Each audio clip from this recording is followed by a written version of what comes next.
Hey friends, I'm back and really wanting to chat more about relationship. I've had a few things on my mind, feeling inspired, so I thought we'd talk more about polyamory, open relationships, and just relationships in general, because I think some of the ways I practice relationship or the way Jordan and I practice relationship are really applicable to any type of relationship that you have, and that means friendships too, platonic friendships. So maybe there'll be a grain of salt in here that you can apply in your life. As I mentioned in the previous video that I shared, polyamory is a completely new experience for Jordan and I. So we've only been together for a year and several months, and it's all been experimental. So I want to share that with you to encourage you that you don't have to know what you're doing. And I mean, how many of us actually do know what we're doing when it comes to relationships? We're all figuring it out as we go. Same with life. We don't have the answers, and there is no right and wrong way to practice something. What I think we need to be moving towards is really understanding ourselves and digging deep to find our own truths so that we can find what it is that we want in life and in relationship. The most remarkable thing that our polyamorous relationship offers me in particular is the ability to not know, to be uncertain sometimes, because I think we often expect our partners and just our friends and family, anyone in our lives, to know themselves completely all the time and be able to give us answers on demand, and that's not really fair because we're all kind of figuring ourselves out along the way too. When the pressure is off to have all the answers or to have the right answer, then it gives us the ability to really search inside for ourselves what that truth is, uninfluenced by what someone else may think or someone else's judgment. To give you an example, in past relationships, when a partner would confront me about an energy they sensed between me and another person, I would deny that I had any feelings. And it wasn't just that I was being dishonest, it was deeper than that. It was that I didn't want to acknowledge it myself for fear of what that answer would mean. I was afraid of seeking within and really being honest with myself and figuring out, do I have feelings for another person? Am I attracted to another person? Is there something between me and another? Instead, I would just deny. And that's just one example, but I think it applies to many different situations in which if we are given the freedom to be just as we are, with our feelings, with the change and flux of emotions that we have as human beings, that we're able to be more honest with ourselves and discover more things about ourselves.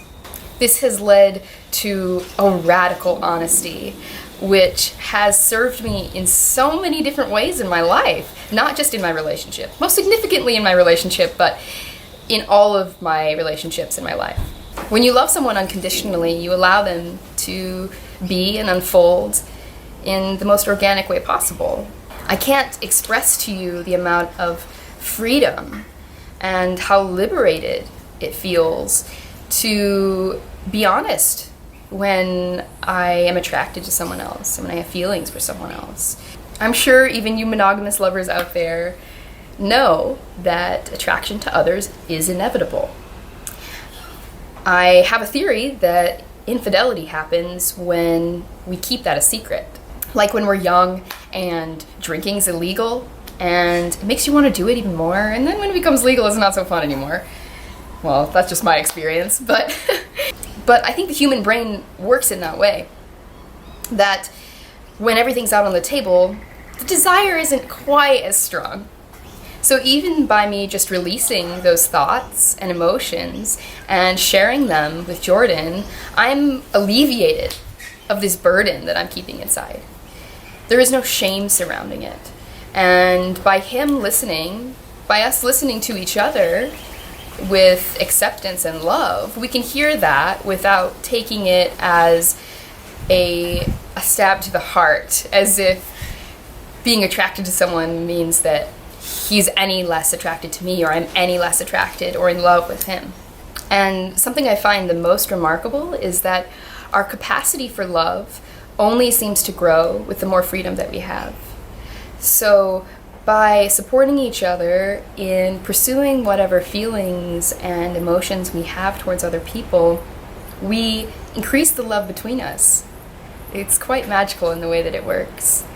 Love is not diminished when shared. I really think that we limit our capacity for love when we restrict our partners in certain ways. I'm really trying to break the taboo of non-sexual affection between friends.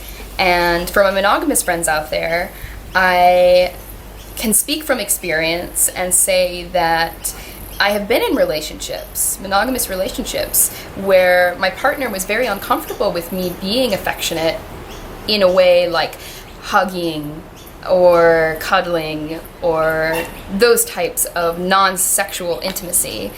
And it really restricted my capacity to sharing love with others and sharing love with them.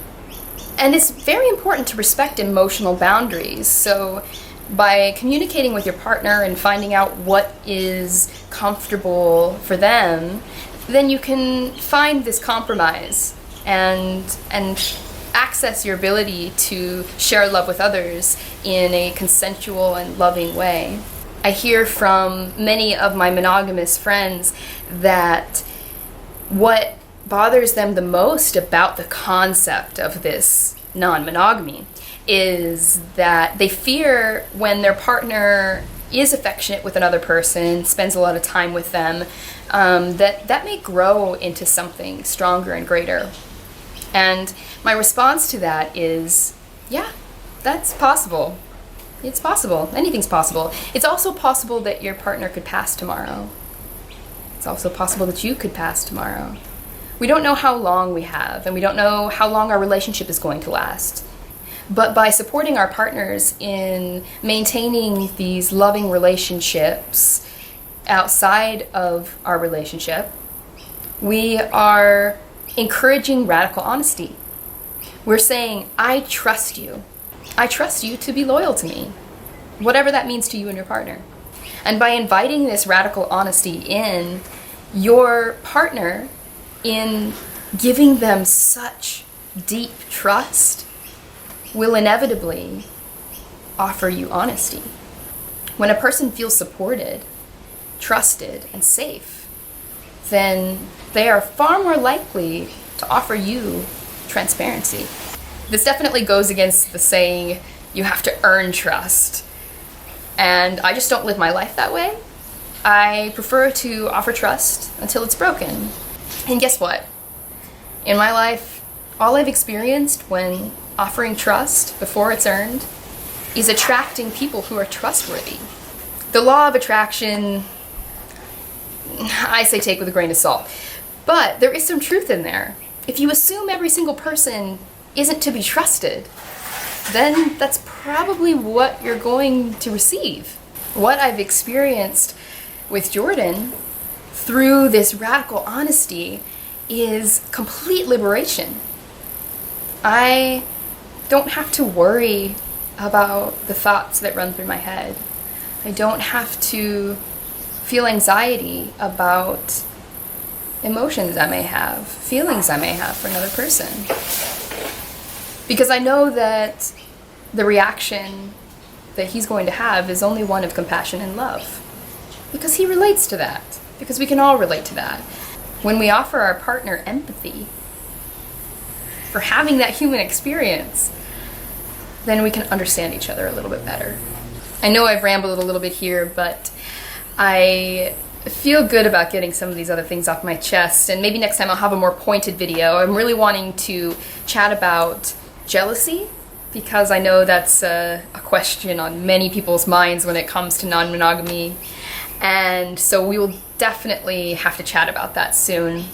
If you have any specific questions, please ask me, because I am really excited to share more about the way we practice relationship and how that might help you in whatever type of relationship that you practice.